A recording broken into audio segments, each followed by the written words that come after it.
Keeping our brains healthy means choosing the right foods and nutrients each day.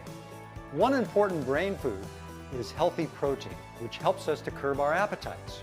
Protein lowers brain levels of appetite-stimulating hormones. In addition, consuming protein may also lead to fewer spikes of insulin, so that blood sugar levels remain constant. When blood sugar drops, appetite increases.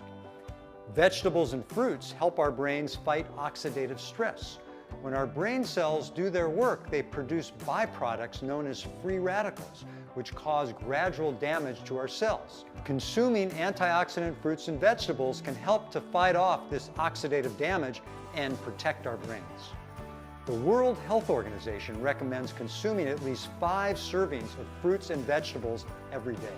Many previous studies have documented that those who adhere to a Mediterranean-style diet have a lower risk for developing age-related cognitive decline and Alzheimer's disease. A Mediterranean-style diet that emphasizes fruits, vegetables, nuts, legumes, whole grains, vegetable oils, especially olive oil, fish, and other lean proteins is very different from the typical North American diet, which emphasizes red meat and dairy products.